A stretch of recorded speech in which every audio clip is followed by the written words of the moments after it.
Nobody walks to a table, whether you're doing an interrogation of a criminal element or you're sitting across from the CEO whose company you're about to make a big offer to. Nobody should have surprises. Everybody should know the answer sitting down.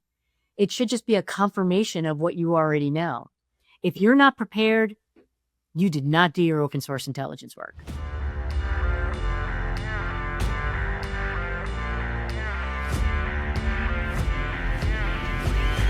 Hey, everybody. Welcome to the Going Beyond the Deal podcast. I'm your host, J. Michael Fischer Jr.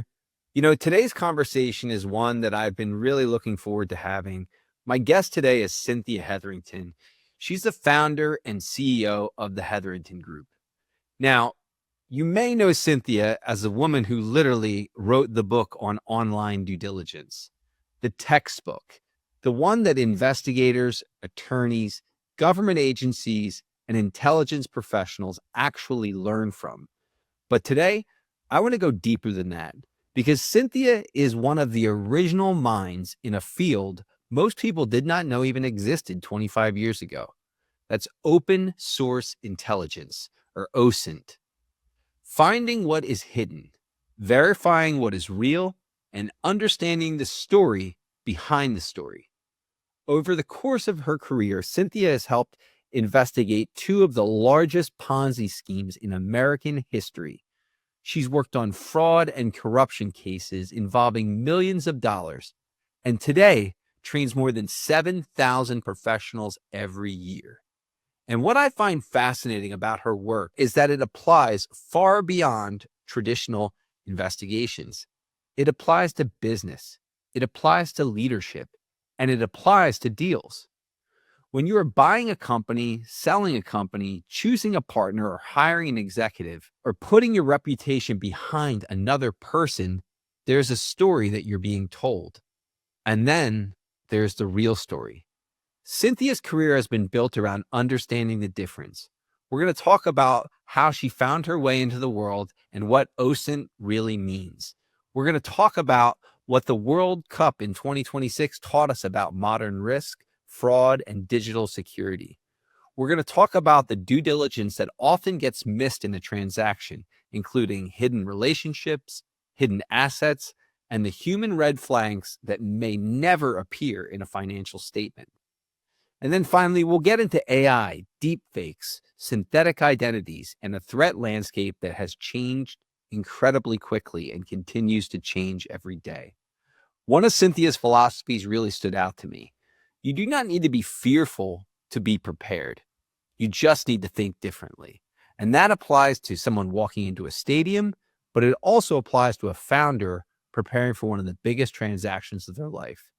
This conversation is for every founder, operator, advisor, and deal maker who has ever shaken someone's hand and hoped they were reading the person correctly. Cynthia, thank you for being here. Let's go beyond the deal. Thank you so much for the introduction. I feel like you explained everything right there in a wonderful sum up. So we're done here. I'm excited to add some color to the conversation. I love it. I love it. So just to connect the dots for everybody, I was introduced to Cynthia through ACG New Jersey. She is one of our Corporate Growth Award winners. As many of you guys know, ACG New Jersey, one of our signature events for the year is our Corporate Growth Awards. So it's great to have a Corporate Growth Award alumni in the building today. But Cynthia, you entered like online investigations more than 25 years ago. How did you get into this business? That's a fun story. And I'm deeply appreciative of being recognized by ACG. That was a wonderful event. Really enjoyed meeting a lot of the professionals in the room. It's like talking to my customers, whether near or abroad, there was a room full of them because everyone has the same problems. My story starts at the beginning as being a librarian, being an information professional working in a public library system, answering questions from my patrons as they walked in the door. Since I predated Google and I predated visual World Wide Web, I was your Google. You came to the librarian for everything to understand where your business deals were, how your investments were looking, what the Standard & Poor's was saying, to get a Dun & Brad report on a company, to just understand who you're getting business with, because especially for mid-level businesses or mid-market businesses, they didn't have access to a lot of the resources the big corporations may have had. So librarians were supporting that community since day one. As the internet dawned and started to blossom, slowly but very methodically, we transitioned ourselves to this technical market. And I realized, wow, this is going to be light speed and how this takes hold of the business, because business truly moves where we go with technology, because it's the supply side and the demand is there. I just rode the wave, and 30 years later, I'm still answering questions. We just do so at the pace of business more than libraries. I love it. I love it. So, for the person listening who's never heard of the term before, what exactly is OSINT and why should a business owner care about it? OSINT is an acronym that dawned in the intelligence space. In fact, actually, a big part of the word is intelligence. It's open source intelligence. Open source is information that you can find through your Google searches, in public records, in business reports, anything that is permissible. And by that, I mean allowed to be seen. And contrary to that, private information is your social security number, the names and addresses of your specific details of where you're located. It's attached to legal compliance. So open source is a blossoming business of data.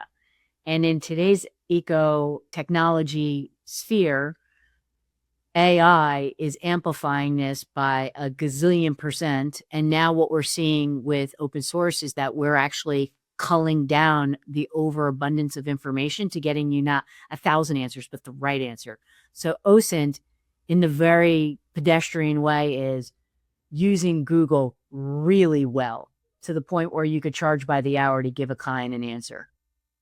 I love it. I love it. So, the question that I have is, I already know the answer to it because I've enjoyed a lot of time with you in the past, but for the listeners, how much can really be learned using this, publicly available information? Michael, I can find out anything about anyone, certainly in the United States, but globally within a matter of minutes. I could tell you who your family members are, what your thoughts, conditions. We call an expression in our intelligence community time, place, predictable. So if I need to locate a prospect on a corner on Madison and Broadway in Manhattan to make sure I have the right bump up and have an opportunity with them, that could be happening. If I need to understand more about the executive who passed me his business card at a social networking event, because I think that they're very compelling and I want to have a further conversation, maybe I can learn a little bit more about them before I pick up the phone and just say, hey, let's get a coffee. And if I'm doing a business deal and everything is on the table about my own legal sanctioning, regulatory compliance, or just cultural fit, I could be better aware and more informed going into that deal. I love it. What's the most surprising thing that you've ever uncovered? Obviously we have to keep things confidential here, but what's one of the craziest things you've uncovered using open sources like that? Well, you mentioned earlier, one of our big cases was a Ponzi scheme. So it's no mystery. We worked the Bernie Madoff case. And the biggest point of exposure was that once the case was opened up and revealed, a very simple open source or broker search would have revealed that he wasn't even licensed and the paper he was passing was completely fraudulent. So that's the big aha moment. But if we want to fast forward 20 years to today, I have customers every single day that have the most common spam, phish, malware, or threats come across their computers, and you're just ill-advised or unaware of the threat behind them and the use of AI and the propensity to now create more and more noise. We have an expression here we call signal to noise. Business owners, deal makers, and professionals want to work in the sense of signal. They want to get into a room, make the deal, find out where the vulnerabilities are, and walk out everybody equally satisfied and unsatisfied. That's when you know you have a good deal. Everyone feels pretty much the same. They've all gotten a little bit of advantage. The noise is when you're not aware of what they're walking into and another party's been added to it and an email came across minutes beforehand. Now they're unsure. And as soon as you unseat a business owner or a CEO or a deal maker, and you give them a sense of risk, their risk tolerance increases and they're not working at their best effort. We see that every day. Got it. Got it. Do you think that, privacy has kind of disappeared, or do you think people like simply just misunderstand how much information they make, kind of publicly available?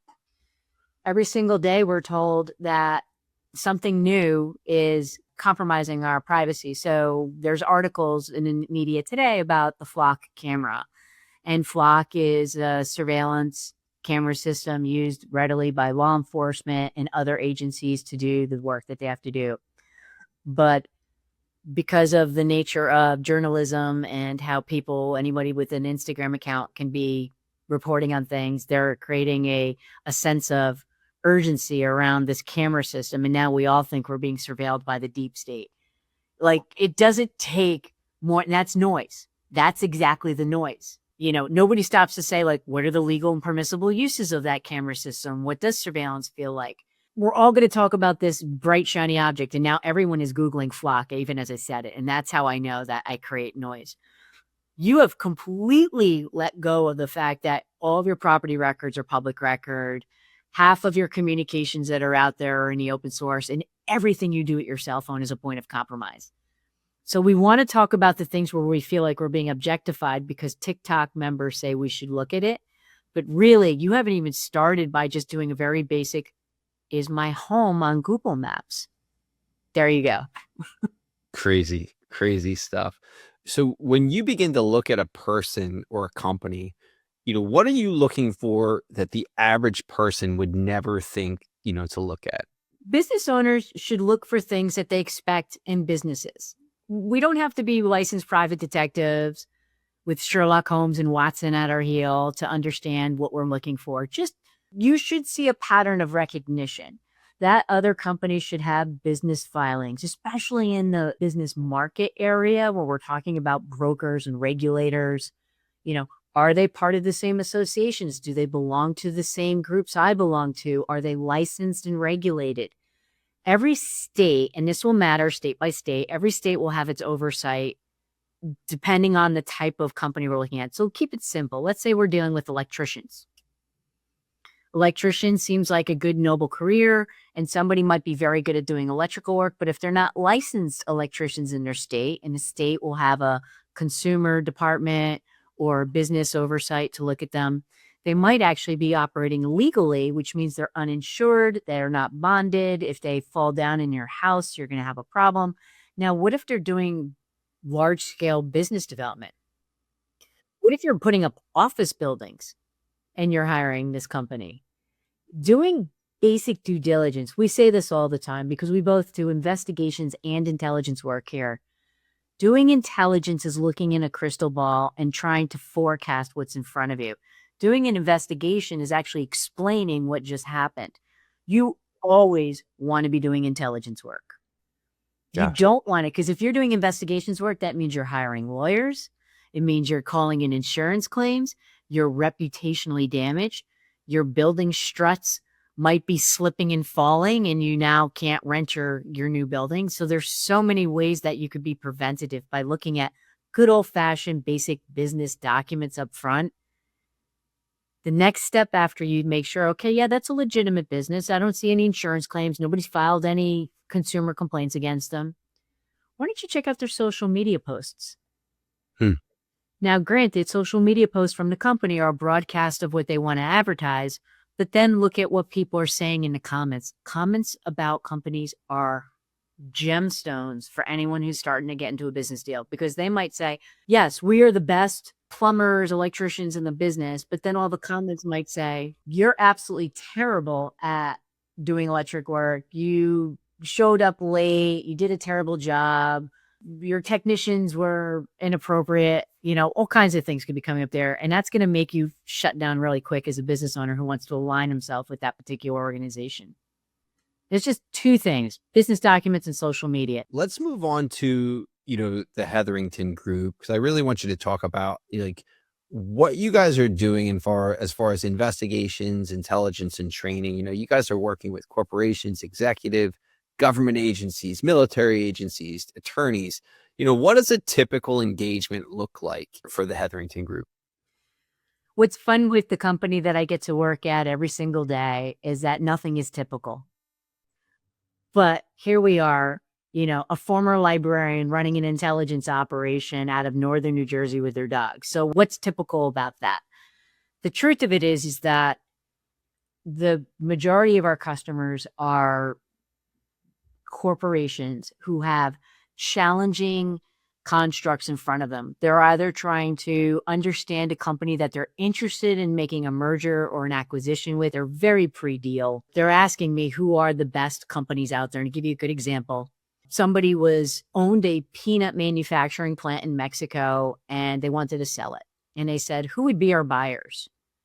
And they just wanted to understand in Mexico, that part of the country, that part of the world, what other peanut manufacturing plants were there to understand it before they started sending up any signal that they were going to sell, because that just sets a whole wave in motion. So we are working like operators, understanding what the projection was, who the other vendors were that were out there. And a lot of business owners, this is where a big mistake happens, Mike, is that they know their business, they know their industry, they know the other players in the market. They're like, I've got this. I go to lunch with John and Joe and Paul every week, and we know everything about our company. Sure you do, but do you know what the staff is saying? Do you know what the employees are saying? Do you know you're selling your company is going to be disruptive and supply chain is going to shut down? Because everything is a big framework. It's either supply chain analysis or value chain analysis, and we're going to tell you where the strengths and weaknesses of each one are going to happen. And it's going to be as large and broad scope as that. Or we could pivot, and maybe you're the CEO of a large company that just got an offer for purchase, and there's going to be a lot of eyes on you. And I mentioned the company Flock earlier. We're just going to use them as an example. We have no relationship to the organization, but what if the CEO of that company is now starting to get threatening messages against them because there's an organization out there that feels that they're too over surveillance or too pervasive in the community that they're in? And now they get very bold behind your social media accounts and start sending threatening messages, which happens way more than you possibly can imagine. Minute by minute, people's lives are being threatened online through social media, dark web, and deep web accounts. My team's job is to wrap ourselves around the person who's posting it, to understand and make an assessment as to the actual risk, and to advise and support the executive in the seat so that, you know what, he's not dealing with business disruption. He says, okay, the security team has it. I'm good. I could go out there and go back to doing my deal making and not worry about the noise that's out there. I could focus on the signal. Wow. Very, very cool. Very cool. We're all over the map with that full service. Yeah, that's amazing. It's amazing. The one thing that we talked about when we reconnected that was just kind of mind blowing to me is that, the Hetherington Group was a part of what we would call probably the biggest sporting event, in the world at this point, the World Cup. I know the Fischer family was a big, World Cup supporter. We were watching all the games. Tell me about how you guys, or as much as you can, about how you guys were involved with the World Cup. Thanks for asking about that. This is one of those few events we could talk about. Unfortunately, when you work in an investigation and intelligence industry, you really can't talk about what you're doing. But this one we can, because we got the okay. So the World Cup's coming to New Jersey. It is the largest sporting event that's occurred on record. And that means the assembly of tens of thousands of individuals who are going to attend the event. But then on top of that, over 100,000 people coming into country to just be part of the community of World Cup and FIFA and all things supporting teams. The goal overall, the whole architecture, the goal is, as a very proud New Jersey gal, to create an environment where people feel safe and enjoy the experience and help elevate New Jersey, Meadowlands, and our whole northern New Jersey area. But the challenge is that with that many people, there's going to be every type of crime we can imagine. So we reached out to the New Jersey State Police, which was we call them the Incident Commander, the IC. Basically, they were the bosses in charge of security. Yes, All the agencies and organizations are tied to it, but there's one person at the top, and that is state police, because that is their building. That is theirs to manage and oversight. So we reached out and we talked to their OSINT squad, which is a very small, nuanced, open source intelligence practitioners within the cyber community, within another group. So they're basically the redheaded stepchildren of the state police, sitting there just looking up threatening messages against anything in New Jersey. As this event occurred, they amplified up to about 7 days a week, 12-hour shifts, nonstop. Very, very little actual financial support for them. They didn't have all the latest tools. Tradecraft, they're amazing, but they had to take 8 people and turn it into 80 people to manage an event of that size. I know this because I've been doing this for 30 years. So I picked up the phone, called the state police and said, how can we help? And they said, yes, and thank you.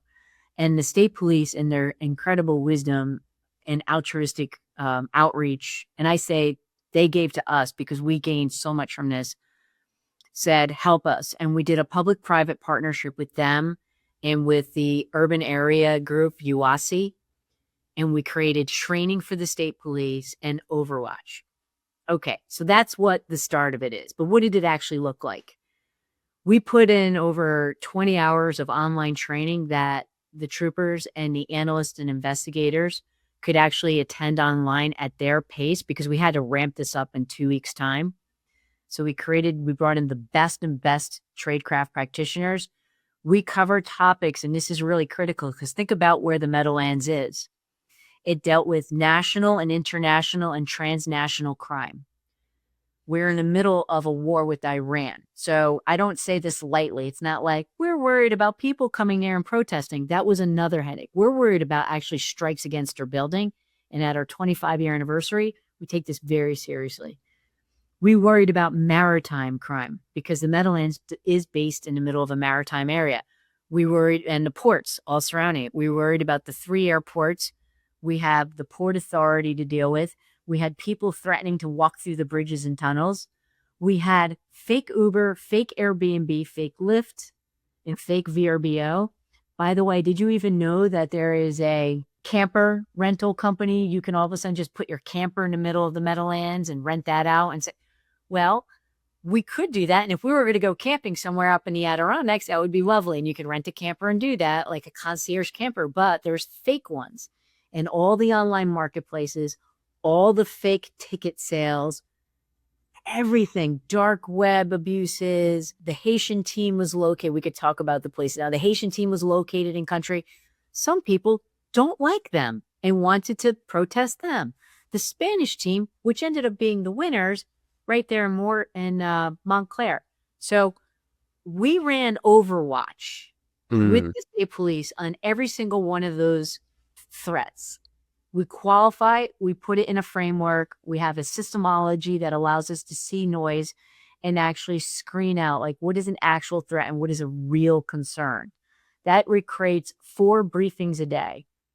But Mike should be asking me, what's the Overwatch? It's us watching social media. We're watching dark web. We're watching deep web. We're watching Reddit boards. We're looking at people's TikToks. When you get onto a social media platform and you just start getting angry, like I'm going to tell everyone what I think about this politician or that actress or that. Yes, we do hear you. We are watching. And if you are actually saying threatening things, we're going to look you up. You said something, we hear you. You've been hurt. But yes, I'm Big Brother's little sister. I love that. That's your tagline right there. Your Big Brother's little sister. I love it. So I guess for you, what was the biggest takeaway from that experience? You know, that arduous and intensive experience of overseeing the World Cup. What was the biggest takeaway for you? There's the tagline of, see something, say something. And we certainly were flying a lot of content back and forth with state police as we were capturing certain issues, mostly fraud, mostly online fraud. It was the scams going on in the dark web. But the walk away and the true honest, appraisal it was pretty boring. We didn't capture, not the events. The event was amazing. But for the threat level that we were under and the intense scrutiny that we, brought into watching this, Most people just enjoyed the event, complained about losing a game or winning something, or maybe one of the calls on the field. But when it comes to our level of threat, it's not about like, I hate the call that was made. He didn't deserve a red card and like flagrant language. No, there was no threats to kill the person. I thought people were actually very well behaved and that we were excellent citizens and hosts of the event. And I think that's really the big takeaway, is that as a society and as a state, we really owned it and did beautifully, and we coordinated amazingly.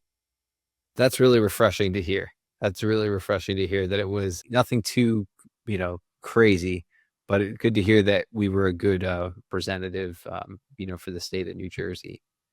So I want to bring this kind of the conversation kind of directly into the world that I live in, because, I think where your work becomes incredibly interesting for business owners is, in, due diligence in a deal. Can we get into that a little bit? Like, how often and meaningful is human and digital due diligence, being performed on a deal? The bare bones of due diligence gets done in deal making, and everybody works from their seat. So the forensic accountant will be looking at it, or the accounting and financial oversight will look at it from the numbers.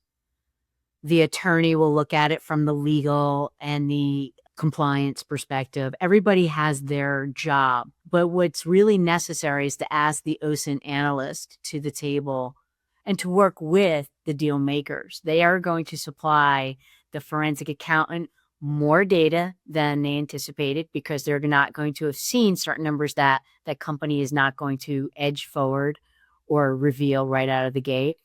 And the attorney is also going to understand where the threat matrix is going to happen. That company looks fantastic now, but maybe 7 to 10 years ago, there was some real hellacious claims against the CEO or the members of the company that they probably could explain for now, but they should be brought to task to answer for. I'll caveat it with this. When I talk about the World Cup being a fun but dull event to do as an analyst, that's because the state police prepared. And that's what our due diligence researchers need to do. Again, proper intelligence means less investigations. So when you do the work at the front end and you walk into the deal well prepared to ask all the questions, you're not on the back end saying, oh, what did we miss? We want to have boring deals. Yes. The only excitement is that the deal happened. You don't want surprises. Nobody walks to a table, whether you're doing an interrogation of a criminal element or you're sitting across from the CEO whose company you're about to make a big offer to. Nobody should have surprises. Everybody should know the answer sitting down. It should just be a confirmation of what you already know.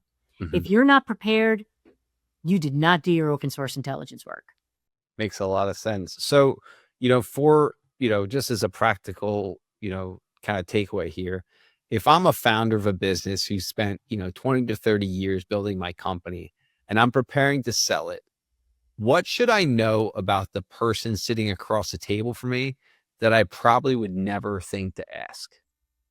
I've worked on the biggest deals on the planet. I've seen mergers where oversight from Congress have to pass and say, yes, they can merge together. And the same thing comes back time after time, culture. If you're the founder of a company and you are going to be there when the new company comes in and takes you over, you're now somebody else's employee. And I don't care what title they give you and how grand you are in the scheme of things. If you're not the continuing and pervasive CEO of that new company, you're somebody else's employee. If you're taking private equity money from a firm that's just doing investment and has a new board for you to report to, you're somebody else's employee. So the most important thing that the founder needs to understand is culture. And I want to make this crystal clear. The culture has to work for the founder first. Be selfish in a moment and understand, who are all these people I'm sitting across? We've had multiple steak dinners. They've been telling me that I'm great. And I've been here. I mean, my company's close to 30 years. I've had a lot of these calls myself. My company was acquired by Aon 20 years ago. I know exactly what this feels like. I've sat in that seat. And if the people that you're going to be reporting with, to, or next to don't have the same mission as you, and your mission could be selfish. Look, I just want to make as much money because I'm 5 years from retiring. I want my earnouts. I want to get my big dollar. I want to get on my boat. I want to be done with this. Then fine, stay focused, do the job, make the deal, do that.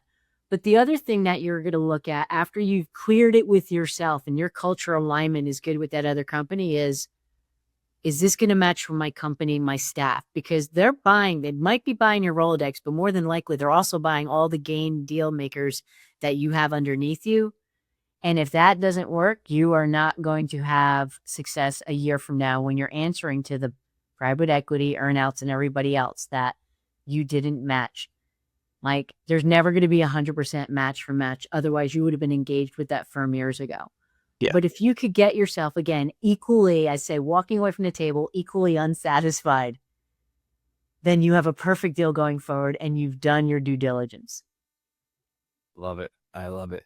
So, obviously, if any business owner, is going through something like this, I would highly recommend that you reach out to Cynthia and the Hetherington Group. But, if a business owner or someone listening doesn't have access to a sophisticated investigative firm like Hetherington, what's the poor man's version? What can a business owner realistically do in an afternoon to kind of better prepare themselves within a transaction?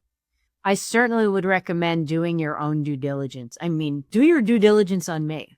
I mean, anybody you don't necessarily have to be selling your company, but you could be aligning your firm with a service firm that you want to make sure shows up on time, meets your expectations. So the initial research you could call it the poor man's due diligence, though we are sophisticated and many of our clients are the Fortune 50, we don't turn our backs on companies that we could support and help. There's just grades of help. That's all. So you can read my book, OSINT, The Authoritative Guide to Due Diligence. It's readily available on Amazon. It's very cost efficient. And it was written for the law enforcement community because a lot of them are transitioning into the business world and they don't understand business.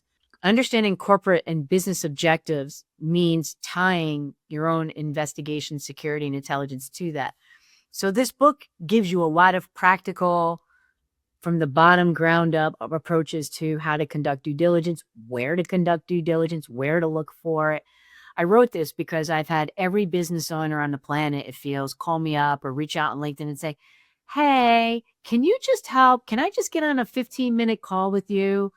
And if I spent 15 minutes talking to everybody who had 3 questions, that turns into 1 hour of usually interesting but very tiresome conversations. So I'm like, hey, here's the book. Just read this and then come back to me. Very good. Very good. So, before we wrap up, I think it's kind of important, in the new world that we're living in. And it's what's funny to me is when you and I first met, we had lunch up at your office. I wouldn't have asked you this question, but now AI it's just going so fast.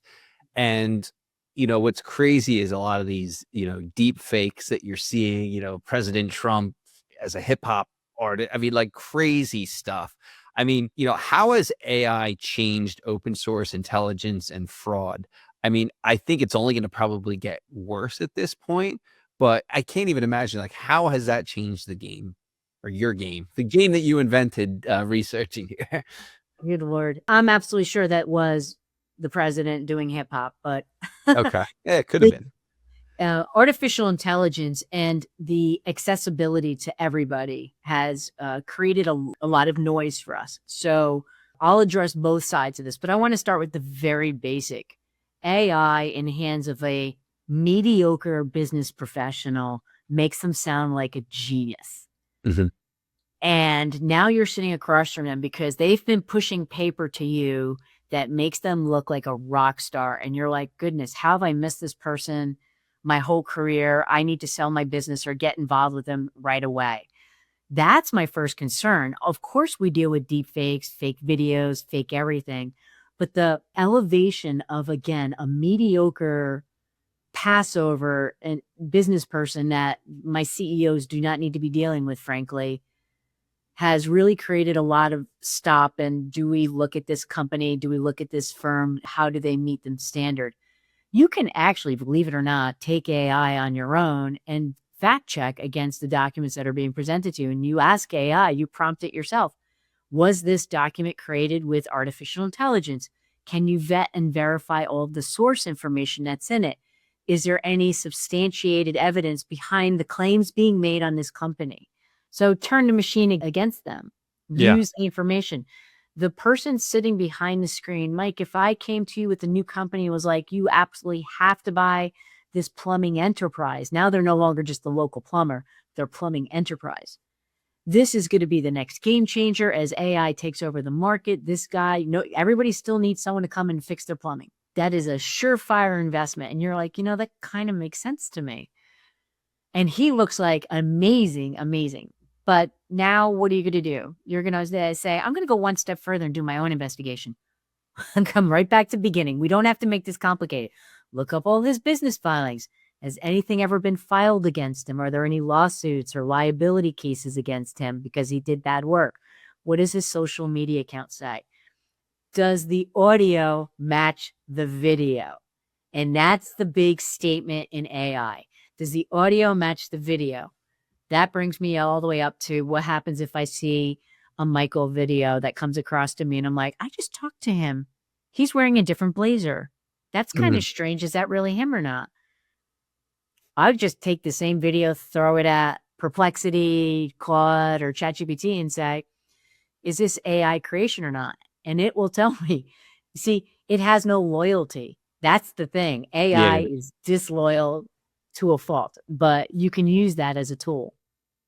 I love it.